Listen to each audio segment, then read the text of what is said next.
Bonjour à tous, aujourd'hui je vous retrouve pour vous filmer une vidéo un petit peu spéciale. Il s'agit des 21 classiques que j'aimerais lire en 2021. J'avais vu cette vidéo passer l'année dernière sur Booktube et elle m'avait vraiment beaucoup plu. Du coup je me suis dit que cette année j'allais faire la même chose mais avec 21 classiques. Du coup j'ai fait une petite liste, je les ai pas encore tous en ma possession parce que je viens de commander la plupart des livres que j'avais mis dans cette liste du coup. Et j'en avais pas beaucoup dans ma palle mais je vous les montrerai une fois que je les aurai reçus. Je vais commencer par ceux que j'ai déjà. Le premier c'est La débâcle de Zola, c'est le dernier Rougon-Macquart qu'il me reste, j'ai lu tous les autres et lui c'est le dernier et ça va faire au moins un an qu'il est dans ma palle et je n'ai toujours pas lu. En fait c'est celui qui me tentait le moins dans les Rougon-Macquart et du coup j'ai pas tellement envie de le lire mais j'aimerais quand même le lire pour terminer du coup la série des Rougon-Macquart. Ça serait quand même dommage d'avoir tout lu et de ne jamais lire celui-ci. Du coup je vais vraiment essayer de lire La débâcle en 2021 puis je vous donnerai mon avis dessus. J'ai pas trop envie de le lire et j'avoue que j'ai un petit peu de réticence à le commencer mais ça se trouve je vais bien l'aimer parce qu'il y a certains Rougon-Macquart qui m'attiraient pas trop et au final ils m'ont beaucoup surpris et je les ai beaucoup aimés. Donc j'espère que ce sera le cas avec celui-ci aussi. Le deuxième il s'agit de Middlemarch de George Eliot. Celui-ci aussi ça fait très longtemps qu'il est dans ma palle. J'avais lu Le Moulin sur la flosse de cette autrice que j'avais vraiment adoré, ça avait été un coup de cœur, je l'avais dévoré en à peine quelques jours. Et je m'étais procuré celui-ci que je n'ai jamais lu parce qu'il est vraiment énorme. En fait c'est surtout sa taille qui m'intimide beaucoup, il fait plus de 1100 pages. Et si ça fait un petit bout de temps que vous êtes sur la chaîne, vous savez que moi j'adore les pavés, plus les livres sont gros plus j'adore ça. Sauf que celui-ci je sais pas pourquoi mais j'arrive pas à me lancer à chaque fois. Je me dis que je vais commencer à lire et puis je ne commence pas parce qu'il est vraiment super gros et du coup il faut vraiment que je me pose pendant un long moment pour pouvoir le lire. Je trouve que c'est vraiment dommage de pas lire son roman qui est le plus connu alors que j'ai vraiment adoré l'autre. Du coup il faut vraiment que je me lance en 2021. Le troisième c'est un roman de Thomas Hardy, c'est Tess of the D'Urbervilles que je vous ai déjà présenté dans quelques vidéos il me semble. Celui-ci j'ai très envie de le lire parce qu'en fait j'avais lu Thomas Hardy en français et ça m'avait pas trop plu, j'avais pas trop aimé le style.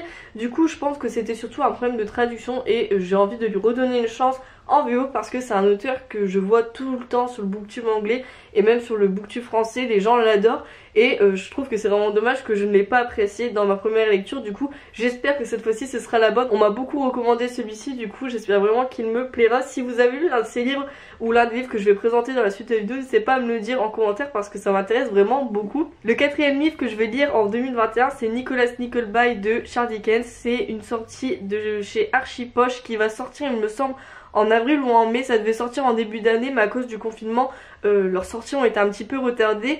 C'est un roman qui me fait vraiment très envie, c'est en 2 tomes et il a l'air vraiment énorme, du coup j'espère que ça me plaira. J'adore leurs sorties de chez Dickens parce qu'elles sont toujours dans des éditions collector qui sont trop jolies. Et Dickens j'ai déjà essayé de le lire en VO et je n'y arrive pas parce que c'est vraiment trop compliqué pour mon niveau. Alors que j'ai quand même un bon niveau en anglais, j'arrive bien à lire en anglais habituellement. Mais Dickens c'est trop compliqué, sa plume et tout, le style, les mots, je n'y arrive pas. Donc je préfère les lire traduits et du coup j'ai trop hâte de lire celui-là parce qu'il me semble qu'il n'est pas traduit en français pour l'instant. Et du coup j'ai hâte de le découvrir. Ensuite j'ai prévu de lire pas mal de romans anglais. Le premier ça serait Bartleby de Herman Melville qui est l'auteur de Moby Dick. Moby Dick c'est un classique qui me tente pas du tout même si il est super connu, mais j'ai quand même envie de découvrir l'auteur parce que son style est normalement vraiment très bien. Donc j'ai quand même envie de me faire un avis sur sa plume et Bartleby c'est un roman qui est beaucoup plus court que Moby Dick et le sujet me semble beaucoup plus intéressant. Du coup j'ai très envie de découvrir Herman Melville avec celui-ci. Ensuite j'ai prévu de lire 2 romans de Jane Austen mais en anglais cette fois-ci. J'en ai lu quelques-uns pour l'instant, j'ai lu Orgueil et Préjugés, Emma, j'ai aussi lu Northanger Abbey il me semble et quelques nouvelles. Mais j'ai envie de la découvrir en anglais pour le reste de ces romans parce que j'ai envie de me faire un avis sur sa plume en VO. Du coup je me suis commandé Persuasion et Sense and Sensibility de cette autrice et j'ai vraiment super hâte de les lire parce que j'avais beaucoup aimé les romans que j'ai lus pour l'instant de Jane Austen et j'ai envie de continuer à découvrir cette autrice. Ensuite en roman anglais je me suis aussi commandé Agnès Grey de Anne Brontë. Anne Brontë c'est ma sœur Brontë préférée parce que j'ai lu les 3 pour l'instant et c'est le roman La Dame de Whitefell Hall qui m'a le plus plu de ceux que j'ai lus. Et j'ai très envie de lire son autre roman qui est du coup Agnès Grey. J'ai envie de le lire depuis que j'ai lu son premier roman, mais en fait elle a écrit que 2 romans. Donc c'est le seul qui me reste sous la main, donc j'avais pas envie de le lire tout de suite parce que sinon j'avais plus rien à lire de cette autrice. Et comme j'avais beaucoup aimé sa plume, je m'étais dit que j'allais garder un petit peu pour plus tard. Et là du coup j'ai très envie de continuer à lire cette autrice parce que je suis en train de lire une biographie sur les sœurs Brontë. Et il y avait un extrait au début de celle-ci, une genre de citation qui m'a donné trop envie de le lire. Et du coup j'ai trop hâte de le lire en 2021. Je me suis aussi commandé The House of Mirth de Edith Wharton. Edith Wharton, j'ai lu quelques livres de cette autrice. Il me semble que j'ai lu Ethan Frome principalement. J'avais bien aimé ce que j'ai lu, mais c'est pas son plus connu et du coup j'ai envie de la lire aussi en VO pour me faire un avis sur son style. Donc c'est prévu pour 2021 aussi. Et enfin le dernier roman en VO que j'ai mis dans cette liste, c'est The Awakening de Kate Chopin. C'est un roman que j'avais passé sur plusieurs chaînes, notamment sur celle de Madame Irma. Elle en avait beaucoup parlé et ça m'avait donné super envie de découvrir cette autrice, du coup je l'ai ajoutée à ma liste et j'espère que ça me plaira. Ensuite j'ai aussi mis 2 romans anglais mais qui sont traduits cette fois-ci. Il s'agit de 2 romans d'une autrice anglaise que j'ai très envie de découvrir qui s'appelle Vita Sackville-West et ses œuvres me tentent beaucoup, du coup j'en ai mis 2 dans ma liste. La première c'est Toute passion abolie et j'ai mis également Au temps du roi Édouard. Les deux sont assez différentes mais en même temps en lisant les résumés j'ai un petit peu l'impression que le style de l'autrice se retrouvait un peu dans les deux. Du coup je me suis dit que j'allais lire les deux pour me faire un petit peu mon avis. Je sais pas trop de quoi ça parle mais à chaque fois il me semble qu'il y a un petit côté satirique dans ses œuvres, du coup ça m'intéresse beaucoup.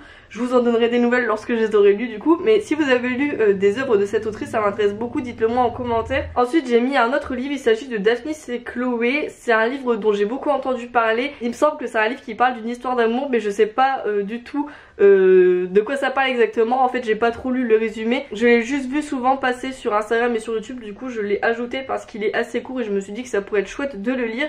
Pareil si vous l'avez lu n'hésitez pas à me le dire en commentaire. Ensuite j'ai mis quelques romans de littérature russe parce que ça fait un petit moment que j'en ai pas lu. En fait j'avais lu Tolstoï, j'avais lu Anna Karenina que j'avais beaucoup aimé. J'avais lu aussi La guerre et la paix, le premier tome j'avais beaucoup aimé mais le deuxième je l'avais abandonné parce que ça m'avait lassé au bout d'un moment tous ces récits de guerre et je l'ai jamais repris. J'ai essayé de lire ensuite Dostoïevski avec Crime et Châtiment mais je l'ai rapidement abandonné aussi parce que il y a une scène au début du roman avec un cheval qui m'a traumatisée, du coup j'ai pas réussi à continuer la lecture. Mais j'ai quand même envie de continuer à découvrir la littérature russe, du coup j'ai mis quelques classiques russes dans cette liste. J'ai notamment mis 2 pièces de Tchekhov qui ont été recommandées par Gabriel, qui a un compte Instagram qui s'appelle Passion des lettres et qui en avait vraiment super bien parlé et qui m'avait trop tenté. J'ai mis Les Trois Sœurs, celle-ci je sais pas si elle l'a lu ou pas mais je me rappelle qu'elle a parlé de Oncle Vania que j'ai également mis dans ma liste et qui me donnait trop envie. En fait elle en avait super bien parlé. Je vous mettrai le lien de son Instagram en barre d'infos pour que vous puissiez aller y jeter un coup d'œil parce que vraiment moi j'avais beaucoup aimé la manière dont elle en avait parlé, du coup j'ai mis ça dans ma liste. J'ai également mis un roman de Tourguenieff, c'est un auteur que j'ai seulement lu dans Premier Amour il me semble. J'avais pas trop aimé parce que c'était un peu trop court à mon goût.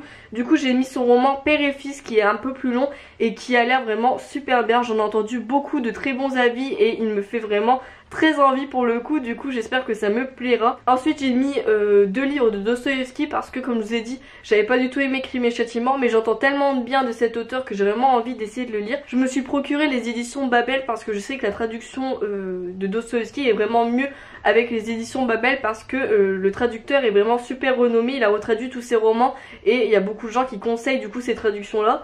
J'ai pris Le rêve d'un homme ridicule qui est un roman très court, une nouvelle je sais pas trop. Et ça a l'air vraiment super intéressant. Ça a l'air un petit peu onirique comme récit, du coup je pense que ça pourrait être super. Et je me suis aussi pris Les Pauvres gens qui a l'air vraiment super aussi. Je me suis dit que c'était des romans un peu plus courts en fait de Dostoïevski parce que je vois souvent ces gros romans passer, notamment L'Idiot qui me tentait beaucoup parce qu'il y avait une lecture commune, je sais plus avec quel book club, mais il y a quelqu'un qui avait lancé une lecture commune de L'Idiot et du coup je le voyais tout le temps sur Instagram et ça me tentait quand même. Mais j'avais pas envie de me lancer dans un gros pavé comme ça parce que c'est vraiment des gros livres et il me semble qu'il est même en 2 tomes chez Babel, du coup je me sentais pas de me lancer dans un livre aussi gros alors que j'avais pas trop aimé le style de Dostoïevski. Mais du coup j'avais quand même envie de lire Dostoïevski et d'essayer de me faire un avis sur son style mais dans une autre traduction pour voir si ça me plairait davantage parce que j'ai quand même envie de lire L'Idiot. Madame Irma en a parlé aussi sur son compte Instagram, je sais pas si on en a parlé sur YouTube, je me rappelle plus, si c'est le cas je vous mettrai la vidéo dans le petit. Mais elle m'avait donné super envie de le lire aussi parce qu'elle avait parlé de thèmes qui étaient un peu sous-jacents dans le roman, notamment la présence de l'autisme et du coup ça m'avait donné trop envie de découvrir ce roman. Donc j'espère que les 2 petits livres que je me suis achetés cet auteur me plairont et que je pourrai ensuite découvrir L'Idiot parce qu'il me fait quand même beaucoup envie. Et enfin le dernier livre que j'ai mis dans cette liste, il s'agit de L'élu de Thomas Mann. Thomas Mann pareil c'est un auteur que j'ai déjà lu et que j'avais pas trop apprécié. J'avais lu les Buddenbrook de cet auteur et j'avais bien aimé le début mais je trouvais que ça s'était traîné en longueur et je l'avais abandonné parce que j'aimais pas non plus les personnages féminins dans ce roman et j'aimais pas trop l'intrigue, j'ai l'impression que rien ne se passait. Du coup j'ai quand même envie de lire d'autres choses de cet auteur parce que Pareil, c'est un auteur dont on entend tout le temps parler, c'est vraiment l'un des classiques allemands qu'il faut avoir lu. Et j'avais pas envie non plus de me lancer dans la montagne magique parce que lorsque je lis le résumé ou lorsque j'entends des personnes en parler, je me dis que ça ressemble pas trop au genre de roman que j'aime bien habituellement. Du coup je me suis dit que j'allais plutôt me diriger vers l'élu parce que l'histoire me semblait beaucoup plus intéressante. Et du coup je l'ai commandé et j'espère que ça me plaira davantage que les Buddenbrook parce que j'aimerais quand même beaucoup aimer cet auteur. J'aimerais aussi cette année lire ses livres un petit peu plus courts si j'ai le temps. Ils font pas partie de cette liste mais je pense que j'essaierai quand même de lire La mort à Venise et Tonio Kruger, il me semble que ça s'appelle comme ça. Je ne suis plus sûre du tout mais je pense que vous voyez de quel roman je parle. Donc voilà, j'espère que j'arriverai à me réconcilier avec cet auteur cette année.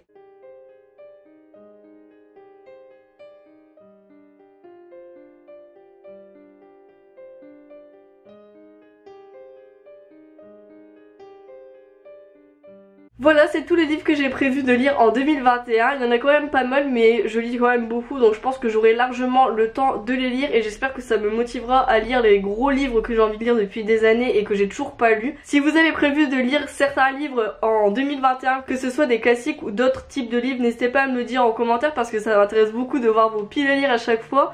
J'ai aussi prévu de vous faire d'autres vidéos, notamment une vidéo pour vous montrer les sagas de fantasy que j'aimerais lire en 2021 ainsi qu'un challenge avec des graphiques que j'ai prévu de faire en 2021. Je vous en parlerai dans une prochaine vidéo, j'espère que celle-ci vous a plu et en attendant je vous dis à très bientôt.